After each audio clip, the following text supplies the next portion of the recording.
자는 남을 즐겁게 해주려는 마음, 남을 도우려고 하는 마음, 남에게 이익이 되려고 하는 마음, 이걸 남을 즐겁게 해주는 마음이에요. 이거는 비심은 뭐냐 하면은 남의 괴로움을 없애주려는 마음이에요. 없애려는 마음. 중생을 가엽게 여기는 데서 그 중생들의 괴로움을 없애주려는 마음이 대비심이고, 대자심은 사랑하는 마음인데 다른 사람을 즐겁게 해주려는 마음이 자심이에요. 그래서 이제 대자 대비할 때는 두 개가 포함되는 거고, 여기서 대비심은 결국은 중생을 제도하려는 그 마음이에요.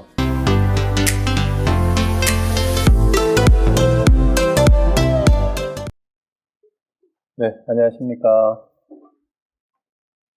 네, 우리 오늘 이번 주가 그저께가 땡스기빙 데이, 추수감사절이었는데 연휴라고 쉬시는 중에 또 이렇게 강의에 들어오셔서 반갑습니다.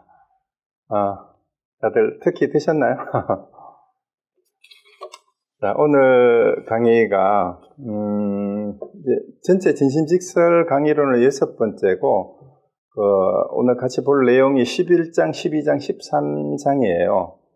그리고 이제 마지막 남은 게 14장, 15장이 끝인데 12월 초에 한 번만 더 하면 진심직설은 이제 강의가 끝날 것 같습니다. 그리고 지난번에 봤던 게 이제 8장, 9장, 10장에서 진심 공부의 4가지 위에서 우리가 행주자화라고 하죠. 행주자화 음옥동정이라고도 하는데, 행주자화 다니든 머물든 앉아있든 누워있든 어떤 상태에서든지 간에 참마음 공부는 다 가능하다, 다 해야 된다. 어떤 상태에서든 그 얘기였고, 그 다음에 진심은 어느 곳에나 있다.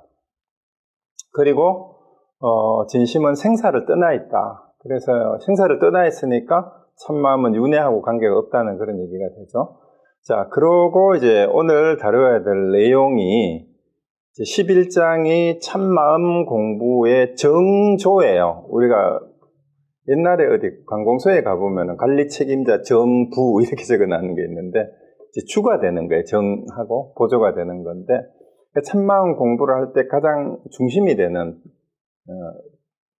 다른 게 있고, 그 다음에 보조가 되는 공부가 있는데 어떤 게냐 하고, 그 다음에 이 공부를 했을 때 그 공덕이 어떠냐, 공덕이 어떤 참마음 공부를 하면 있느냐라는 얘기고, 그 다음에 그 공부를 한 것이 어떻게 실제로 점검이 되느냐라는 그 내용입니다. 그래서 이제 본문 11장 참마음 공부의 정과 조, 주가 되는 것과 보조가 되는 것 한번 보도록 하겠습니다. 자, 역시 이제 질문으로 시작이 됩니다. 자, 앞에서 이 참마음은 어디에나 있다. 그래서 망심을 쉬기만 하면 참마음이 저절로 드러난다 했죠. 앞에서 말한 바와 같이 망심을 쉬면 참마음이 나타나겠지만, 아직 망심을 쉬지 못했을 때는 다만 망심만을 쉬는 무심 공부를 해야 합니까? 아니면 망심을 대하여 다스릴 수 있는 다른 법이 있습니까? 사실 이 질문이 보통 사람들이 가장 많이 하는 질문일 수 있어요. 우리가 참마음 공부를 하면 된다, 무심하게 하면 된다 이런 얘기를 하는데 자꾸 잡념이 일어나요. 쓸데없는 생각이 자꾸 많은데, 이 잡념이 자꾸 일어나는 거를 어떻게 다스리는 방법이 없습니까? 그 얘기입니다. 그래서 선사들은 이제 앞에서도 그 얘기가 나왔죠. 망심이 일어나는 거, 번뇌망상이 일어나는 거를 걱정하지 말고 빨리 깨닫지 못하는 것을 고민해라. 이제 그 얘기도 있었는데, 그래도 자꾸 망심이 일어나면 도대체 이걸 어떻게 해야 되냐 이 말이에요. 그래서 이제 오늘은 방편으로 망심을 다스릴 수 있는 다른 좋은 방편이 있으면 알려주십시오라고 이렇게 얘기를 했습니다. 그래서 이제 무심 공부만 하면 된다 이렇게 얘기했는데, 그래도 그게 잘 안 되니까 따로 도움이 될 만한 보조가 되는 방법이 있겠느냐 그 얘기입니다. 자, 그래서 답변입니다. 자, 주가 되는 것이 정이라고 했어요. 정과 조가 같지 않다, 다르다 이 말이에요. 주가 되는 게 있고 보조가 되는 게 있는데, 무심으로 망심을 쉬는 것이 그게 바로 바른 이제 참마음 공부예요. 그거만 하면 끝인데, 그게 아무리 그렇게 얘기를 해도 잘 안 된단 말이에요. 무심으로 망심을 쉬는 이게. 그래서 이제 무심으로 망심을 쉬는 게 안 되니까 어떻게 해야 되냐? 우리가 이제 떠올리는 게 있어야 돼요. 무심으로 안 되니까 뭘로 해야 돼요? 무심으로 안 되면 유심으로 해야 돼, 유심으로. 무심으로 안 되니까 유심으로 해야 돼. 유심으로 하는 게 뭐냐? 그게 보조적 수잔인데, 온갖 선을 행함으로써, 이건 유심으로 하는 거예요, 이제는. 무심으로 망심을 쉬는 게, 그게 바른 공부인데, 그게 잘 안 되거든, 이 말이에요. 그게 잘 안 되거든, 마음을 내어서 유심으로 이렇게 하는 거예요. 온갖 선을 행함으로써 보조를 삼는다. 이제 보조적인 공부 방법을 삼는다, 이 말이에요. 그래서 비유하면, 여기 이제 거울에 대한 비유가 또 나왔어요. 거울이 티끌에 덮였을 때 비록 손으로 힘써 닦지만 모름지기 묘한 약으로 문질러야 강맹이 나는 것과 같다. 먼지는 번뇌요 손의 힘은 무심의 공부이며 약으로 문지르는 것은 온갖 선행이요 거울의 강명은 참마음이다. 이렇게 놨어요. 자, 참마음은 이 밝은 강명처럼 거울처럼 원래 있는 건데 이게 때가 끼었다 이 말이에요. 때가 끼었을 때 닦아내려고 하면 예를 들어서 이제 찌든 때가 묻었을 때 우리 거울이든 가구나 그릇을 설거지를 하려고 해도 그냥 맨손으로 맨물로만 닦으면 이게 닦입니까? 잘 안 닦이잖아요. 세제를 사용해야 되고 녹그릇이나 이런 것들은 닦을 때 어떻게 해야 됩니까? 그 닦는 연마제가 있잖아요. 광택제. 그래서 그거를 가지고 이제 닦아야 반짝반짝 잘 닦이고 빛이 난다 이 말입니다.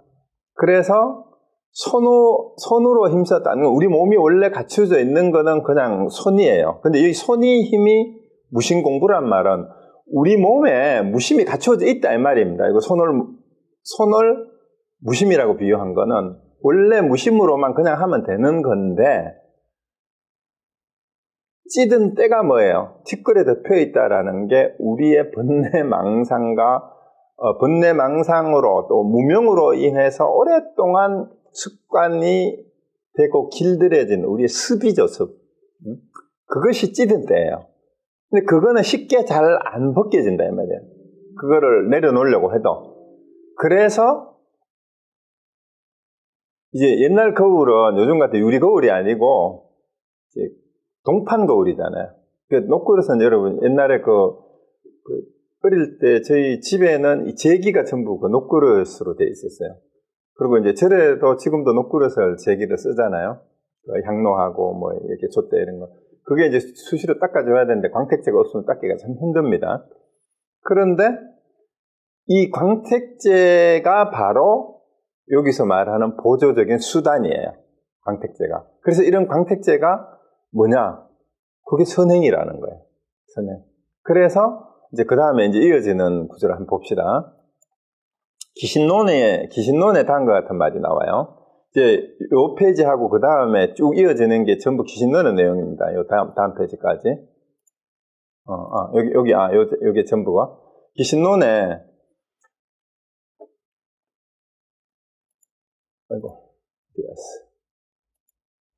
기신론에서 다시 믿음을 성취하는 발심이란 어떤 마음을 내는 것인가. 이제 기신론을 인용했는 부분이에요. 자, 믿음을 성취하는 발심. 그러니까 우리가 그 육성치라는 말을 하잖아요. 우리 보통 그 불교 공부를 할 때 6가지 이제 그 육성치를 하고 그 다음에 발심을 해야 된다라고 얘기하는데 이 믿음을 성취한다라는 건 깨닫기 위해서 궁극적인 구경각을 얻기 위해서 마음을 써야 하는데 이 마음을 3가지로 나누어서 얘기됐어요. 어떤 마음을 내야 되냐? 대략 3가지가 있는데 첫째는 고든 마음, 직심이에요. 이 직심은 진여의 법을 바로 생각하기 때문이요. 그러니까 진여의 법을 생각하는 마음이 직심이에요. 그게 고든 마음이고 둘째는 깊은 마음이니 심심이에요.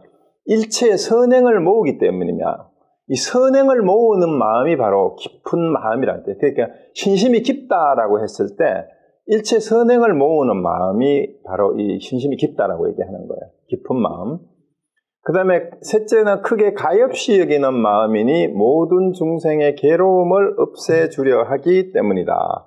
여기에서 이제 대비심을 얘기를 했어요. 그래서 이제 깨달음을 얻는 발심에서 함께 써야 되는 마음 3가지가 직심, 심심, 대비심이에요. 근데 여기서 이제 대비심을 왜 우리가 흔히 부처님의 대자대비하신 부처님, 대자비심이라고도 하고 대비심이라고도 하는데 사실은 비슷하게 같은 말로 쓰기도 하고 동시에 쓰기도 하는데 사실은 사무량심, 자비희사에서 말하는 자비할 때 자하고 비는 약간 구분을 하죠. 자자는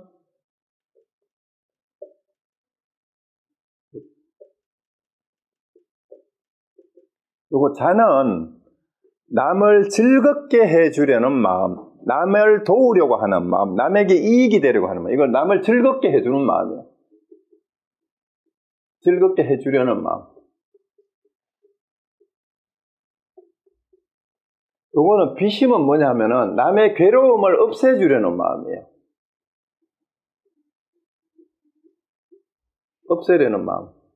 그래서 요거는 중생을 가엽게 여기는 데서 중생들의 괴로움을 없애주려는 마음이 대비심이고, 대자심은 사랑하는 마음인데 다른 사람을 즐겁게 해주려는 마음이 자심이에요. 그래서 이제 대자 대비할 때는 두 개가 포함되는 거. 여기서 대비심은 결국은 중생을 제도하려는 그 마음이에요. 그러니까 대승불교의 내용이 이제 상구불이 하와 중생이라고 얘기하듯이 여기 첫째하고 둘째, 첫째는 직심이 바로 상구보리에 해당이 되는 거예요. 진여의 법을 바로 생각하는 것. 그 다음에 둘째, 셋째는 사실은 이게 중생 구제에 대한 마음이에요. 선행을 통해서 이제 중생들의 괴로움을 없애주려고 하는 그 마음이니까요. 이 마음이 세 가지 직심과 심심과 자비심이 세 가지가 있어야 된다. 그래야 이제 믿음을 성취할 수 있다. 이렇게 했고요. 그 다음에 이어지는 요 문답은 진심직설의 문답이 아니고 기신론 안에 있는 질문이에요. 기신론의 내용이 이어지는 겁니다. 기신론의 질문입니다. 진심직설에서 제자가 묻는 게 아니고 기신론의 질문이 이어지는 본문에서 위에서 법계는 한 모양이므로 부처의 체는 둘이 없다고 하였는데 이 기신론에서 한 얘기입니다. 무엇 때문에 오직 진여만 생각하지 않고 다시 온갖 선행을 구해 배워야 합니까? 그래서 이제 기신용을 인용을 해왔는데 기신론의 답이 이거예요. 여기에 대한 질문이. 그러니까 오직 본체만 둘이 아니면 원래 이 모든 것이 본체뿐이고 진여만 있으면 이제 여기 말로 하면 진심만 공부하면 되는데 왜 또 보조적인 수당이나 선행을 굳이 또 해야 되냐라는 그 질문입니다. 그러니까 이제 기신론의 답변입니다. 비유하자면 큰 마니보주가 본체의 성품이 밝거나 마니보주가 여의주라고도 해도 되죠. 자, 강물 찌꺼기에 때가 있어요. 아까 그걸 비유하고 비슷해요, 이게. 마니보주가 아무리 옷구슬이 좋은 게 있지만 이 때가 찌든 때가 이게 밖에 묻어 있을 수가 있단 말이죠. 어떤 사람이 비록 보배의 성품을 잘 알았으나 방편을 써서 갖가지 방법으로 갈고 닦지 않으면 끝내 맑아질 수 없는 것 같다. 그래서 때가 오래 결국은 우리 마음이 본심은 다 불성을 가지고 있는데 우리의 마음 자체가 원래 불성인데 거기에 마치 거울이나 옷구슬에 때가 끼은 것처럼 찌든 때 금방 없어지지 않아. 왜? 우리가 흔히 하는 말로 오랜 동안의 전생의 인연으로 해서 과거로부터 쌓이고 쌓인 무명의 악습이 번뇌망상으로 찌들어서 끼어가지고 그걸 덮고 있다 이 말입니다. 그래서 이거를 여러 가지 방편을 써서 갖가지 방법으로 갈고 닦지 않으면, 그러니까 보통 대근기나 이런 사람들도 심지어 그 전에 전생에 인연이 있어서 한번 듣고 깨닫는다는 이런 이제 말도 하잖아요. 그래서 진짜 대근기는 한번 듣고 바로 활짝 깨달아서 참마음을 알면 되겠지만, 보통 사람들은 무신 공부를 해야 된다라는 얘기를 아무리 부처님의 설법에서 그 다음에 천사들의 조사들의 얘기에서 그런 얘기를 계속 해도 망심이 가져지지가 않는 거예요. 번뇌망상이 없어지질 않아요. 실제로 그렇죠. 여러분이 불경을 아무리 보고 법문을 듣고 참선을 해보지만 일상생활에서 번뇌망상이 사실 없어지냐 이 말이에요. 그렇죠? 저만 해도 매일이 기분 좋을 때, 기분 나쁠 때 누가 좀 뭐라 그러고 나를 화내게 하면 또 화도 나고 늘 그렇잖아요. 누구나 그렇죠. 그래서 이게 도대체 어떻게 하면은 좀 안 그럴 수가 있냐 이 말이에요. 그러니까 닦아내야 된다 이 말이에요. 어떻게 하느냐. 이와 같이 진여의 법도 본체와 성품이 비고 말거나, 원래 본성은 그렇지만 한량없는 번뇌의 때가 있어 비록 진여를 생각하나 방편으로서 온갖 훈습을 하지 않으면 맑아질 수가 없다. 그래서 수행을 해야 된다는 거예요. 선행을 해야 되고 육바라밀도 해야 된다고. 또 보살령을 해야 된다는 그 얘기를 지금 하는 거예요. 이미 눈치를 채셨겠지만. 그래서 때가 한량 없이 일체법에 두루 덮였기 때문에 사실 중생들의 삶은 전부 다 번뇌망상으로 살아가는 게 중생의 삶이에요. 사실 우리 삶 자체가 99%가 번뇌망상으로 살아가잖아요. 세속적 욕망에서 세상에서는 잘났다 성공했다 해도 그게 번뇌망상일 수 있어요. 그러니까 때가 한량없이 일체법에 두루 덮였기 때문에 모든 선행을 닦아 대응하여 다스리는 것이다. 그래서 선방편이 끝없이 필요하다라는 얘기예요. 그러니까 초기 불교에는 37조도품이 있고, 이제, 그 다음에, 사생대에서 말하는 8정도가 있고, 그 다음에 대승불교에 와가지고 육바라밀을 해야 된다라는 얘기를 하잖아요. 왜 그 얘기를 하겠냐, 말이에요. 그리고 왜 온갖 갖가지 계율을 가지고 이런 짓은 하지 마라, 이걸 해야 된다라고 얘기를 하겠냐, 이 말입니다. 그게 왜 그런가 하면 우리 삶 자체가 그렇게 복잡해요. 여러 별의별 사람이 다 있고, 살다가 보면 별 희한한 경우가 다 있는데, 그때 상황에 맞게 계율도 필요하고, 여러 가지 수행 방편이 다 필요하다, 이 말입니다. 그래서 일체선법을 닦아 행하면 자연히 진여의 법으로 돌아가 수순하게 될 것이기 때문이다. 자, 여기서 눈치채야 될 게 뭐냐면, 결국은 그러한 모든 방편이 돌아가는 곳이 어디냐는 거예요. 진여의 법으로 돌아가기 위해서 쓰는 방편법이다라는 그 얘기입니다. 그러면은 결론은 벗긴 거면 결론은 그쪽이에요. 진여법으로 돌아가기 위해서 결국은 선행도 해야 되는데, 그래서 오늘 이제 중요한 거는 이 수신교례에서 도노 점수에 대해서 이제 구체적으로 얘기를 하자면, 여기는 점수라는 말은 쓰지 않지만 이 선방편을 하는 게 결국은 점수행을 하는 거하고 똑같아요. 그래서 무신 공부만 가지고는 실제 사회생활을 하면서 그거 힘들다. 그러니까 일상생활에서 선방편을 두루 골고루 닦지 않으면 안 된다라는 얘기를 하고 있는 겁니다. 기신론의 인용은 여기까지예요. 그래서 문답이 기신론에 있는 문답입니다. 그래서 기신론 답이 이렇게 끝났고, 이제 다시 진심직설의 본문으로 돌아왔어요. 앞부분 이제 3페이지는 기신론의 인용 구절이었고요. 그래서 이 기신론에 의하면 이 말입니다. 앞에서 봤던 기신론에 의하면 망심을 쉬는 것으로서 정을 바른 수행법으로 삼고 모든 선법을 닦는 것으로서 보조를 삼아야 한다라는 그 내용입니다. 그래서 만약 선행을 닦을 때는 무심에 상응하여 인가에 집착하지 않아야 한다. 만일 인가에 집착하면 범부들의 인간과 천상의 가보에 떨어져 진여를 증득하기 어려워 생사를 벗어나지 못할 것이다. 만일 무심에 상응하면 이는 곧 진여를 증득하는 방편이며 생사를 벗어나는 중요한 방법이므로 광대한 복덕을 함께 얻을 것이다. 자, 이 구절이 허투루 지나가시면 안 됩니다. 이게 뭔 내용이냐 하면은요. 자, 선행을 닦는데 비록 방편으로 닦는다 하지만 그게 어디로 가야 돼요? 어디에 상응해서 닦아야 돼요? 무심에 상응해서 닦고 인가에 집착하면 안 된다. 이 말이 굉장히 중요합니다. 우리가 무신 공부는 본래 인가가 없는 공부라 그랬는데, 자, 요 내용은 여러분이 아마 불교 공부를 하신 분들은 벌써 떠오르는 개성이 있을 수도 있어요. 불교 교리를 제일 처음 공부할 때 불교가 뭐냐 하면 과거 7부를 포함해서 7불 통계계라고 해가지고 제악막작 중선보행 자정기이하면 시제불교다라는 이 개성을 많이 들었을 거예요. 자, 그러면 그게 뭐 소동판 이제 조가선사하고의 그런 일하는 얘기를 하지 않더라도 전에 제가 유마경 할 때인가 언젠가 이 개성을 한번 얘기를 한 적이 있어요. 자, 여기 그 내용하고 관계되는 내용이에요. 우리가 7불 통계계라고 있잖아요. 7불계라고. 7불 통계라고도 하죠. 여기에 첫 번째 구절이 제악막작이잖아요.